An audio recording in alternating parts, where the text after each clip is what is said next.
우리에게 허락하신 하나님의 말씀은 갈라디아서 1장 10절의 말씀입니다.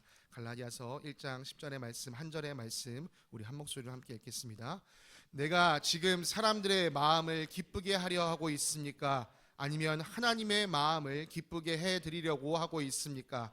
아니면 사람의 환심을 사려고 하고 있습니까? 내가 아직도 사람의 환심을 사려고 하고 있다면 나는 그리스도의 종이 아닙니다. 아멘. 자리에 앉으시겠습니다. 샬롬. 주님의 평강이 사랑하는 성도님들의 삶에 가득하시기를 간절히 기도합니다.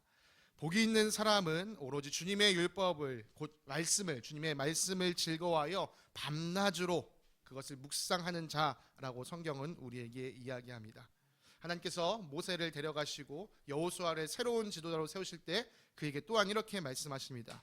이 율법의 책의 말씀을 늘 읽고 밤낮으로 그것을 공부하여 이 율법책에 쓰여진 대로 모든 것을 성심껏 실천하여라. 그리하면 내가 가는 길이 순조로울 것이며 내가 성공할 것이다.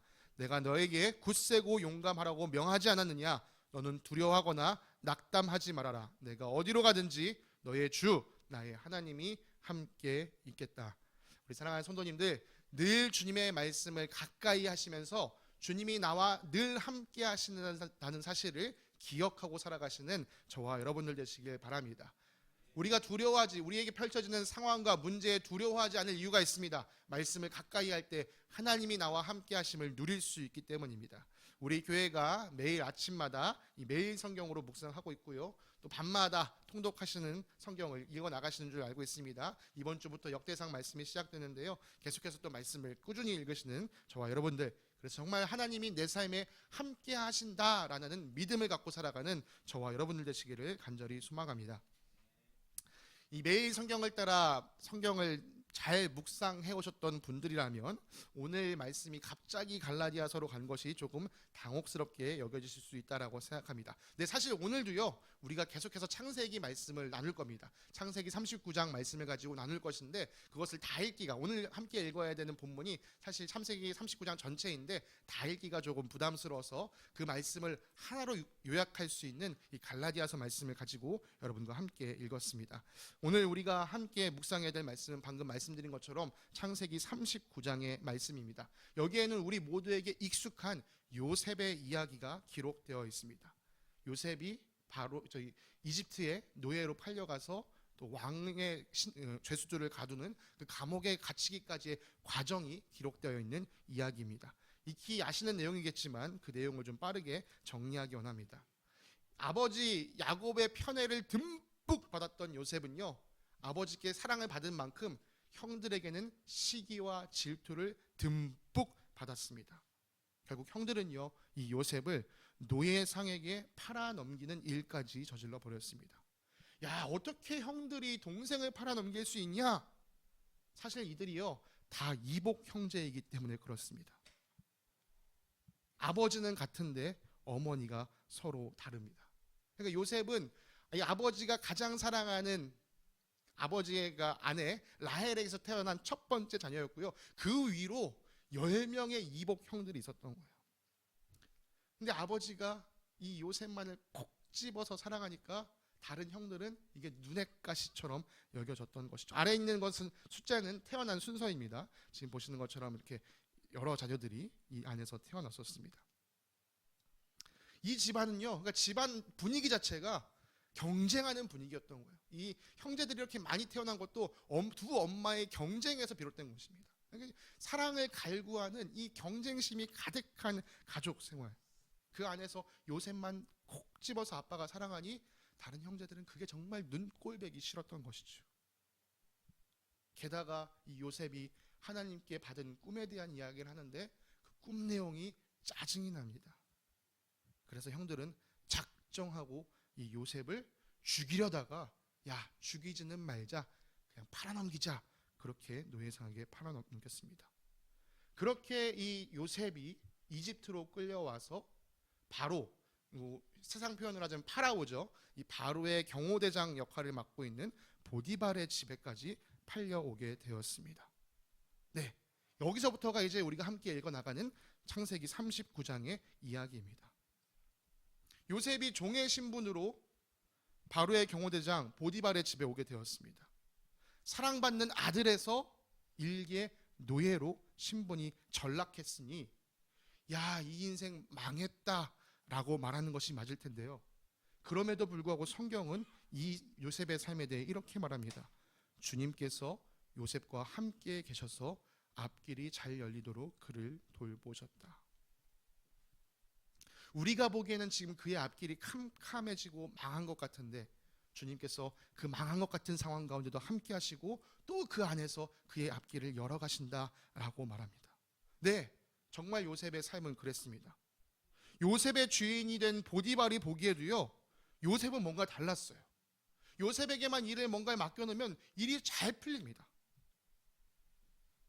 오죽하면 보디발은요, 이 요셉을 신복으로 삼고 자기 집안의 모든 일을 요셉에게 맡겨버렸습니다. 그렇게 요셉이 보디발의 집안 일을 다 맡게 된 후로 이 주님께서 요셉을 보시고 보디발의 집에 복을 부어주시기 시작하셨습니다.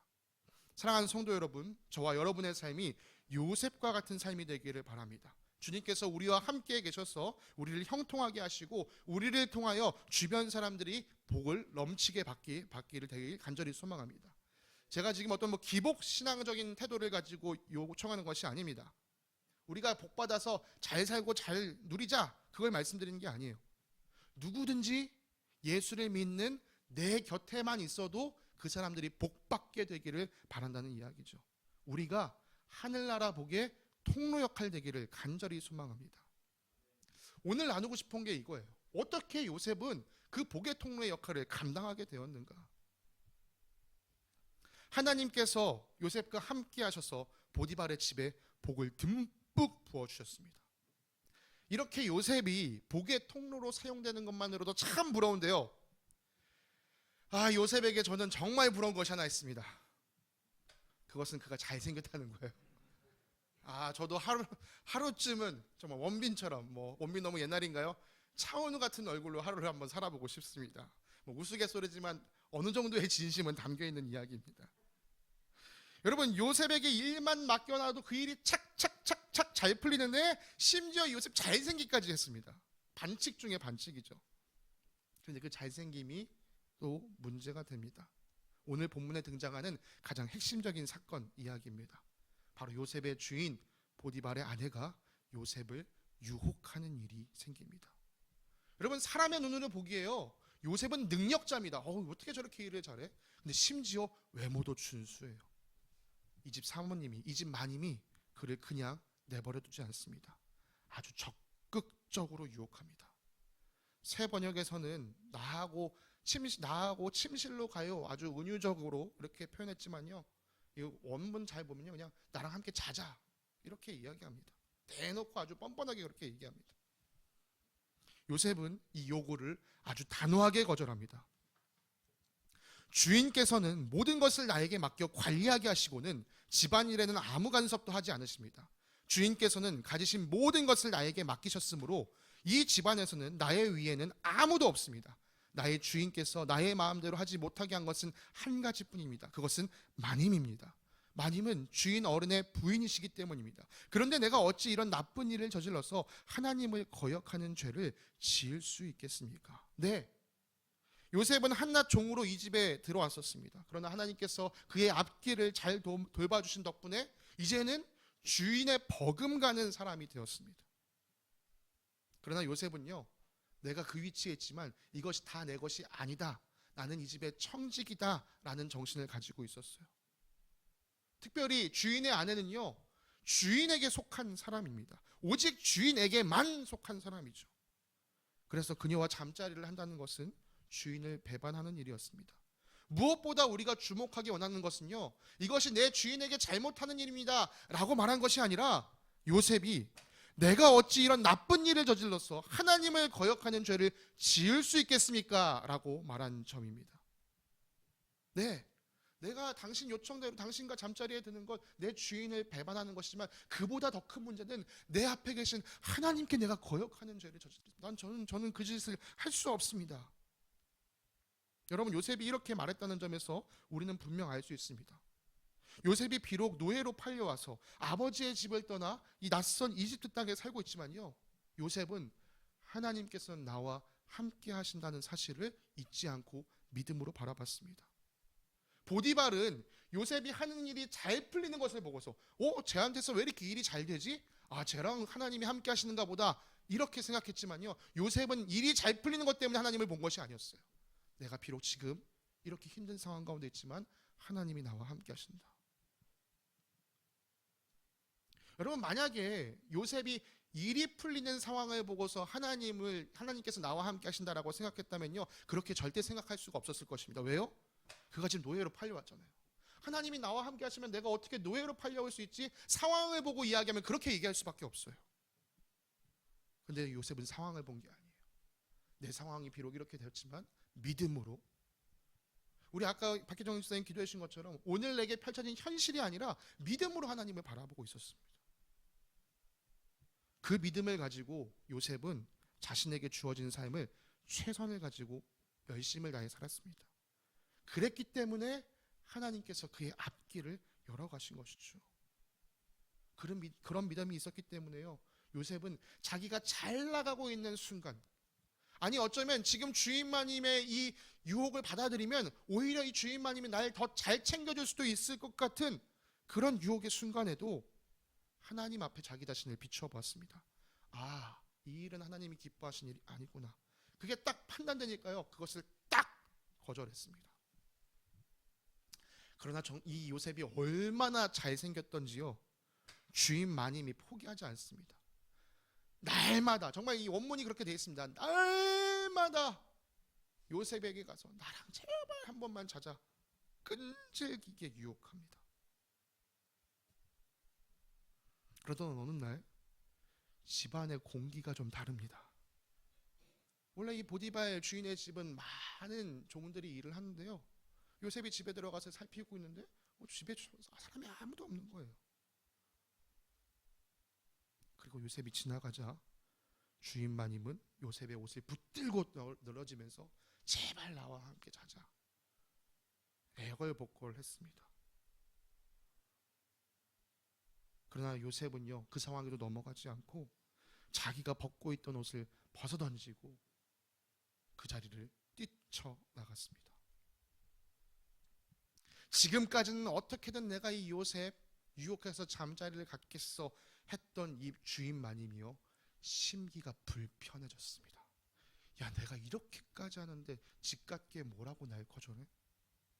여러분, 우리 속담에 여자가 이 한을 품으면 5, 6월에도 서리가 내린다는 속담이 있죠.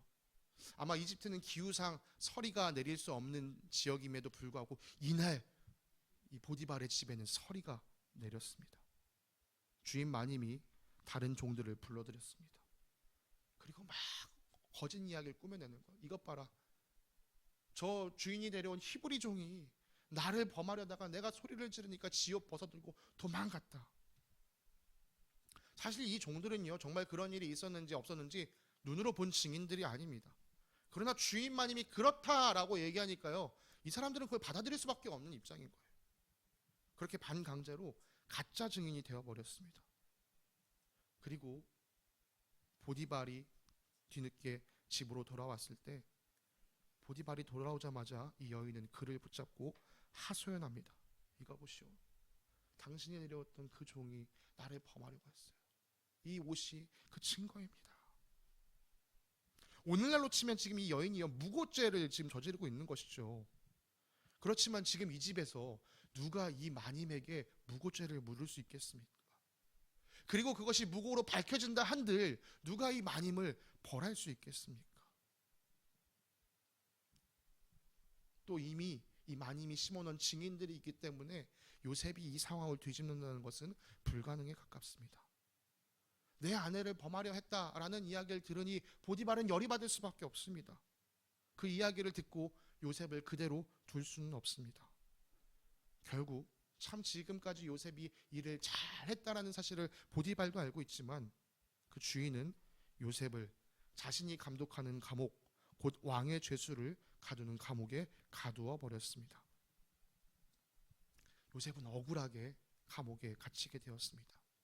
여러분, 여러분이 요셉의 입장에 계신다면 여러분 인생을 무엇이라고 표현하시겠습니까? 좀 제가 좀 저급하게 표현해도 이해해 주시기 바랍니다. 이런 젠장 진짜 뭐가 좀 풀리나 싶더니만 또 내 인생이 이 모양으로 가네. 도대체 왜 내 삶은 이 모양 이 꼴인 거야? 도대체 내한테는 왜 잘 되는 일이 없는 거야? 진짜 내 인생 재수 없다. 내 인생은 망해버렸다. 참 죄송하지만 저는 이렇게 요셉의 입장에서는 이렇게 표현했을 것 같아요. 이런 험난한 일이 일어나고 있는데 성경은 그의 인생을 또다시 한번 이렇게 이야기합니다. 요셉이 감옥에 갇혔으나 주님께서 그와 함께 계시면서 돌보아 주시고 그를 한결같이 사랑하셔서 간수장의 눈에 들게 하셨다. 아니, 주님이 돌보고 계신다면 애시당초 요셉이 감옥에 갇히지 않게 해주실 수는 없으셨을까요? 아니, 주님이 요셉과 함께 계시며 그를 돌봐주셨다면 애시당초 이 이집트로 노예로 팔려오지 않게 해주실 수는 없었을까요? 여러분, 이것이 사실 우리가 갖는 현실적인 질문이죠. 아니, 왜 주님이 함께 하시는데 요셉이 왜 계속 이런 삶을 살아요? 그러나 성경은 우리의 이런 질문에 친절하게 대답해주지 않고 대신 이렇게 선언합니다. 요셉이 그런 어려운 상황 가운데 있었어도 하나님께서 그와 함께 해주셨다. 그와 함께 하시며 그의 삶을 돌봐주셨다. 여러분, 앞서 우리가 살폈던 말씀, 그러니까 하나님께서 보디발의 집에 팔려온 요셉과 함께 하신다라는 그 말씀도 그렇고요. 이 감옥에 간 요셉과 하나님께서 함께 하신다라는 말씀도 그렇고, 이것은 사실 다 제3자의 입장에서 기록한 말입니다. 혹시 소설을 좋아하시거나 혹은 문학, 국어 수업에 관심이 많으셨던 분들은요, 소설에 이 몇 가지 관점이 있다는 것을 아실 겁니다. 대표적으로 1인칭 시점과 3인칭 시점이죠. 지금 요셉의 이야기는요, 3인칭 시점, 그러니까 이 창세기를 기록하고 있는 모세의 관점에서 쓰여지고 있는 거예요. 요셉의 삶을 보면서 모세가 기록하는 겁니다. 요셉이 비록 노예로 팔려갔지만 하나님이 그와 함께 하시더라. 요셉이 비록 감옥에 갔지만 하나님이 그와 함께 하시더라. 그러면 요셉은 자기 인생을 바라볼 때 하나님이 함께 하신다는 사실을 알았을까요? 몰랐을까요? 저는 분명히 말씀드릴 수 있습니다. 앞서 살핀 것처럼 요셉은 그 어려운 상황 속에서도 하나님이 나와 함께 하신다는 사실을 알았습니다. 그것을 믿었습니다. 그래서 그는 보디발 아내의 유혹에 넘어가지 않고 하나님 앞에서 죄를 범하지 않으려고 애를 썼습니다. 요셉은 꼬일 대로 꼬여가는 자신의 삶을 바라보면서도 하나님께서 여전히 나와 함께 하신다는 사실을 믿음으로 고백하고 살았습니다. 사랑하는 성도님들, 이것이 진정한 믿음입니다. 믿음이 없는 사람들은요, 우리 인생이 술술술 풀리는 것이 복이다라고 이야기합니다. 그러나 여러분, 인생이 술술술술 풀리기만 합니까? 아니요, 그렇지 않죠. 인생은 언제나 어려움을 맞이합니다. 믿음이 없는 사람이 기대할 수 있는 건 그냥 인생이 풀리는 것뿐이에요. 잘 되는 것뿐이에요. 그것이 그 사람 보기에는 가장 좋은 것이기 때문에 그렇습니다. 그러나 믿음의 사람들은 다릅니다. 인생이 술술술술 풀리는 게 진짜 복이 아니라는 것을 압니다. 진짜 복은 무엇입니까? 내가 어떤 상황에 놓여 있든지 하나님께서 나와 함께 하신다. 이것이 복인 것이죠. 내가 지금 비록 노예로 팔려왔고, 내가 비록 억울한 감옥 가운데 갇혀 있지만 하나님께서 나를 지금 버려두신 것이 아니라 그럼에도 불구하고 하나님이 나와 함께 하신다.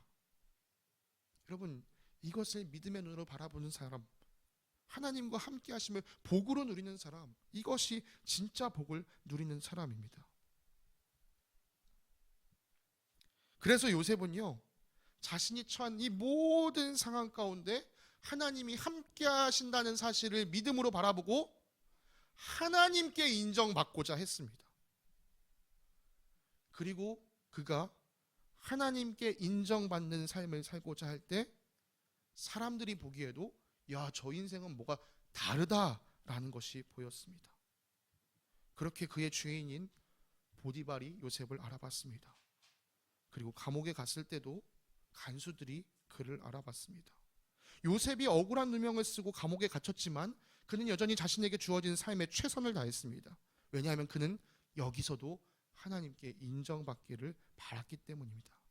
그 결과 간수들의 눈에 그를 들게 해서 간수들이 감옥의 모든 일을 요셉에게 맡기는 지경에 이르게 됐습니다. 성호 형제가 지금 소망교도에서 일을 하고 있죠. 감옥에 갇힌 죄수는 아무리 착해도 죄수입니다. 죄수에게 간수의 일을 맡기는 법은 없습니다. 그런데 그런 일이 지금 요셉에게 일어났습니다. 그만큼 이 간수들이 요셉을 신임하고 있는 것입니다. 다시 말해서 간수들이 보기에도 야, 저 사람은 하나님과 함께하는 사람이구나. 요셉에게 맡긴 일들이 잘 되는 것뿐만 아니라 요셉이 살고 있는 삶의 태도를 보니까 야, 저 사람은 정말 하나님 앞에서 사는 사람이구나. 이것이 인정이 되었던 것이죠. 앞서서 저는 저와 여러분이 이 복의 통로가 되기를 간절히 바란다라고 말씀드렸습니다. 저와 여러분 곁에 있다는 사실만으로도 주변 사람들이 하나님께 복을 받게 되기를 간절히 정말 소망합니다. 어떤 사람이 그런 복의 통로 역할을 감당합니까? 모든 상황 속에서 하나님이 나와 함께 하심을 믿는 사람, 하나님 앞에서 살아가는 그 사람이 복의 통로의 역할을 감당하며 살아가게 됩니다. 나의 모든 삶에서 그 상황이 어떻게 흘러가든지 상관없이 하나님께서 나와 함께 하신다는 사실을 믿음으로 고백하는 사람.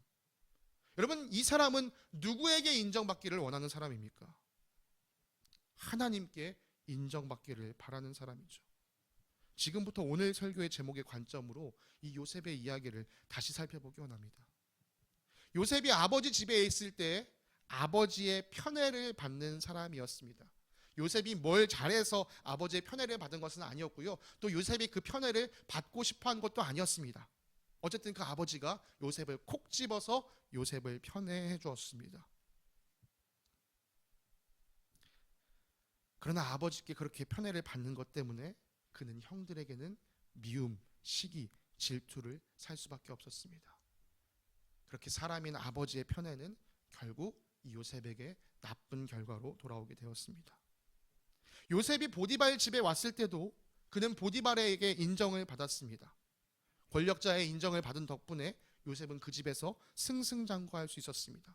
그러나 여전히 요셉이 내가 보디발에게 인정받아야지 하고 삶을 살았던 건 아니에요. 그는 하나님께 인정받고자 삶을 살았는데 그 모습을 보고 보디발이 인정해 준 것이죠. 그렇게 요셉은 그 집안에서 가장 높은 자리에 이르게 되었습니다. 그러나 그렇게 주목받게 되자 자기 육신의 욕정에 가득 차 있던 이 주인 마님에게도 주목받게 되었고 결국 이 주인 마님으로 인해 억울한 누명을 쓰고 감옥에 갇히게 되었습니다. 요셉이 감옥에 갇혔을 때도요, 간수들에게 인정받았습니다. 이 또한 요셉이 간수들에게 내가 인정받아야지 했던 것이 아니라 여전히 하나님 앞에 인정받기를 간구하며 살아갔더니 간수들이 자연스럽게 이 사람을 인정해 준 것이죠. 우리가 앞으로 살펴보겠습니다만 그렇게 간수들의 인정을 받아서 이 요셉이 왕의 죄수들을 돌보는 일을 하게 됩니다.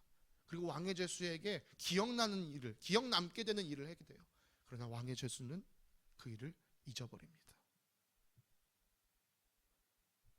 사람들에게 인정받는 것 잠깐 우리의 기분을 좋게 할지는 모르겠습니다. 그러나 그 인정이 우리에게 진정한 도움이 되지 않습니다. 그 인정이 우리를 구원하지는 못합니다.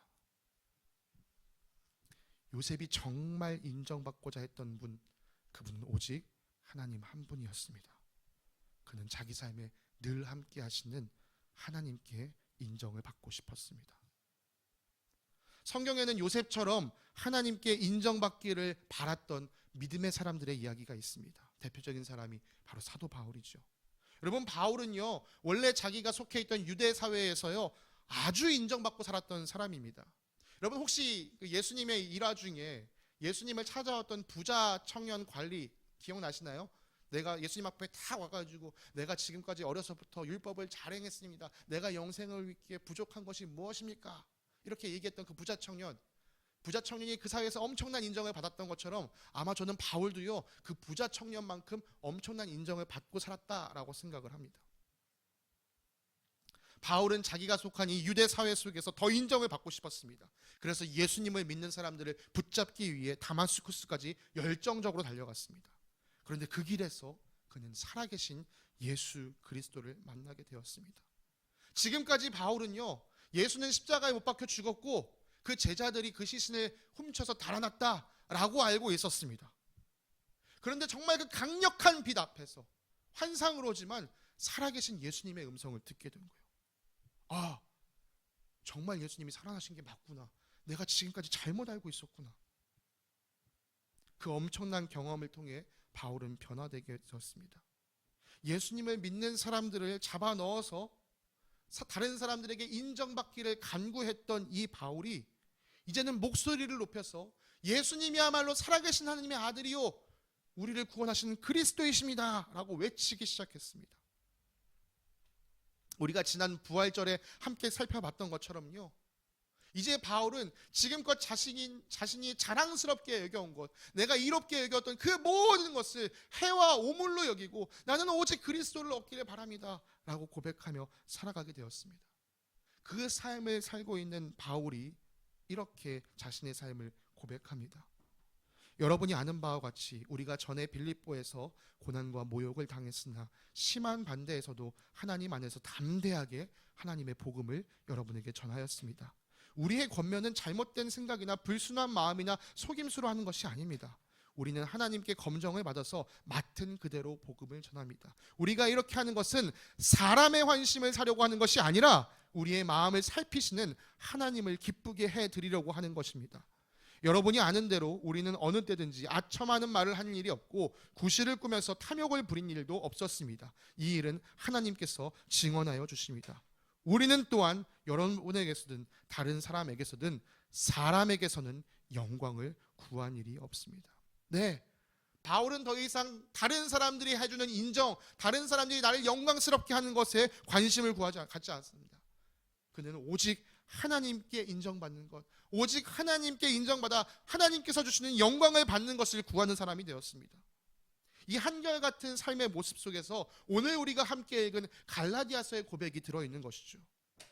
내가 지금 사람들의 마음을 기쁘게 하려고 있습니까? 아니면 하나님의 마음을 기쁘게 해드리려고 하고 있습니까? 아니면 사람의 환심을 사려고 하고 있습니까? 내가 아직도 사람의 환심을 사려고 있다면 나는 그리스도의 종이 아닙니다.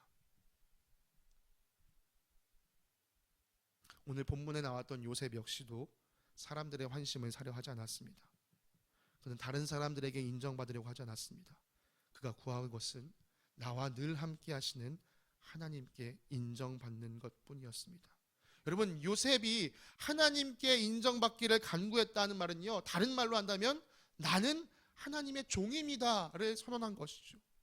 내가 진짜 나의 주인으로 모시는 분은 하나님 당신이십니다. 다른 사람들이 나에게 무엇이라고 하는 건 나에게 아무 의미가 없습니다. 하나님께서 나에게 무엇이라 말씀하시는지 그것이 나에게 가장 중요합니다. 왜? 나는 하나님의 종이기 때문입니다.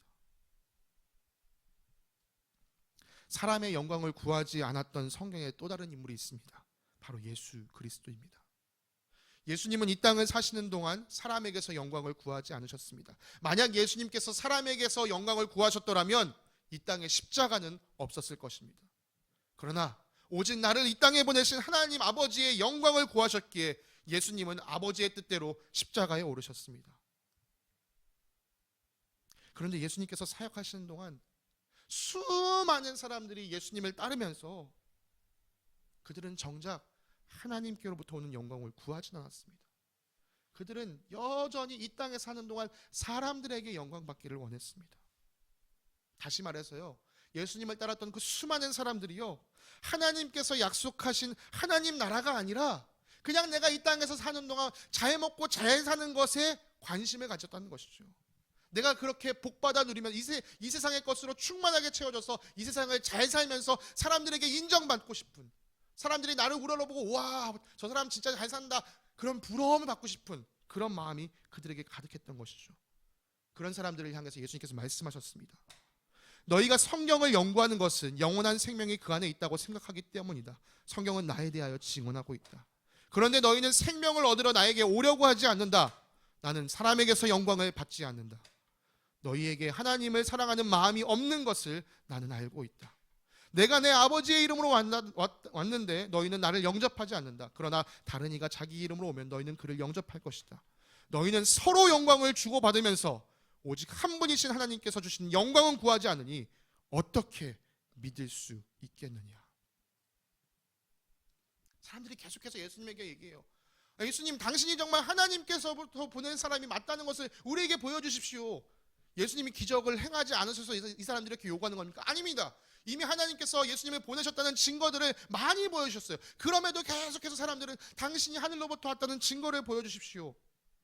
왜 이렇게 요구할까요? 기적을 보기는 봤는데 그 기적이 나한테 일어나지 않은 거예요. 내가 받고 싶은 복이 있는데 그 복이 나에게 주어지지 않는 겁니다. 예수님, 당신 그렇게 기적의 사람이면 내 인생 좀 어떻게 좀 바꿔주세요. 그래서 나도 다른 사람들에게 인정받는 사람 되게 해주세요. 다른 사람이 나를 보고 부러워하게 해주세요. 이런 말씀드렸습니다만 이것들은요 다 가짜 복입니다. 하나님과 함께 할 때 우리에게 주어지는 부산물에 불과합니다. 여러분, 콩고물이에요. 왜 떡을 하나님께서 주시고자 하는 생명의 떡이 아닌 콩고물에 관심을 가지려 하십니까? 믿음이 없는 사람들이 구하는 영원하지 않은 결국 사라지고 말 것들. 여러분, 진짜 복은 무엇입니까? 하나님께서 어느 상황에서든지 나와 함께 하심을 누리는 것이 진짜 복인 줄 믿습니다. 여러분, 임마누엘의 하나님, 예수님께서 그들 앞에 계셨어요. 내가 너와 함께 하겠다라는 그 약속으로, 주님이 우리와 함께 하신다는 약속으로 임마누엘로 임하신 분이십니다.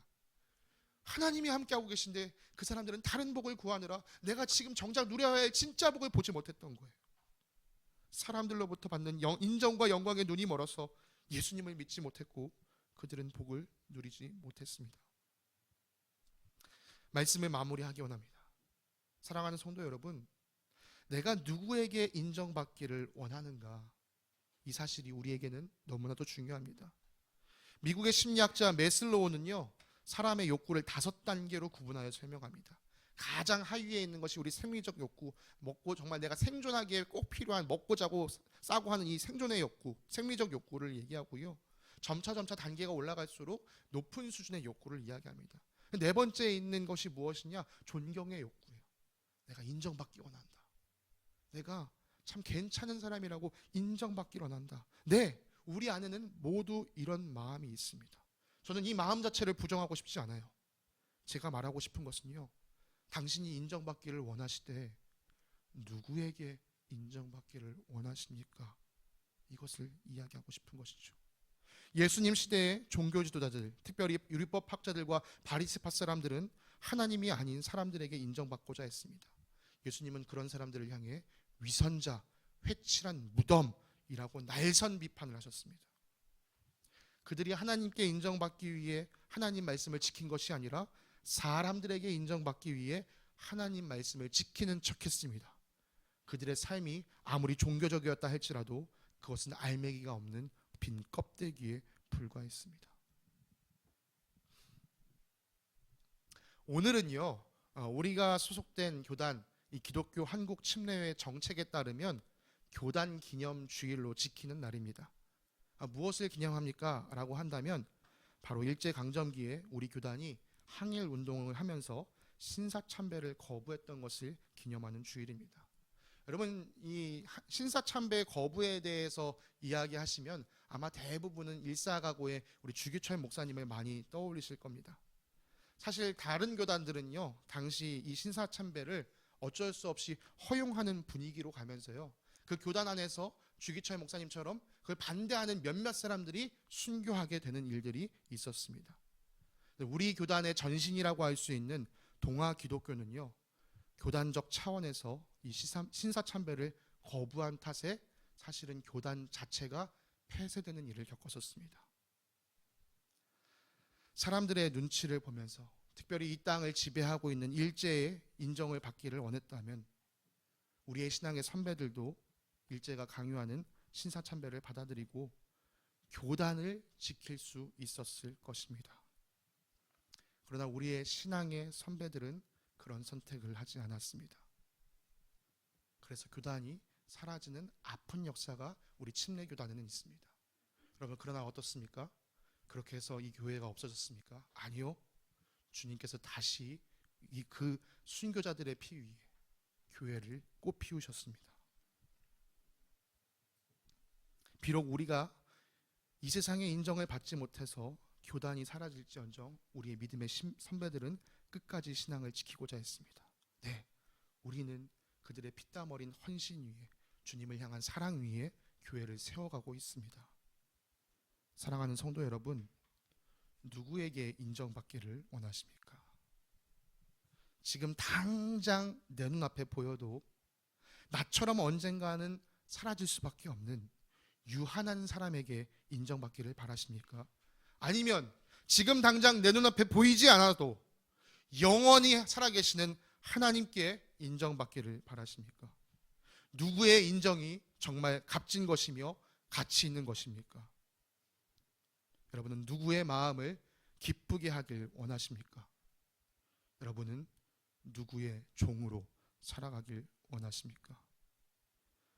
바라고 바라기는 이 자리에 모여있는 우리 모두가 하나님의 인정을 받기를 간절히 간구하는 하나님의 종으로 살아가길 간절히 소망합니다. 그래서 우리가 주님 앞에 서게 되었을 때 주님께서 우리 한 사람 한 사람을 바라보시며 잘하였다, 착하고 충성된 종아 라고 칭찬하여 주시는 그 인정을 받게 되기를 간절히 소망합니다. 눈앞에 보일 때만 있는 사람들이 아닌 언제나 나와 함께 하시는 하나님을 기억하시면서 코람데오, 언제 어디서나 하나님 앞에서 살아가는 저와 여러분 되시기를 간절히 소망합니다. 함께 기도하겠습니다. 사랑과 은혜가 풍성하신 하나님 아버지, 참 감사합니다. 요셉의 삶이 정말 이 사람의 눈으로, 세상의 관점으로 보기에는 날이 갈수록 어려워지고 힘들어지는 상황 가운데 있었지만 요셉이 그 가운데서도 나와 함께 하시는 하나님에 대한 믿음을 저버리지 않고 그 믿음을 붙잡고 늘 하나님 앞에 인정받기를 간구하는 마음으로 살아갔던 것처럼, 주님, 우리도 이 땅을 살아가면서 이 땅에 우리처럼 사라져버릴 유한한 사람들의 눈치를 보며 살아가는 것이 아니라 영원히 살아계시는 만군의 주 여호와 하나님 앞에서 그 하나님을 왕으로 모시고 왕으로 바라보며 주님께 인정받기를 간구하는 마음으로 살아가는 저희들 되게 하여 주시옵소서. 주님 앞에 그런 마음을 가지고 살아갈 때 주님께서 우리에게 복을 더하여 주실 뿐만 아니라 우리를 통하여 주변에 있는 많은 사람도 복 받게 하실 줄 믿습니다. 그 복의 통로의 역할 감당하게 하실 줄 믿고 감사드리며 거룩하신 우리 주 예수 그리스도의 이름으로 기도드립니다. 아멘.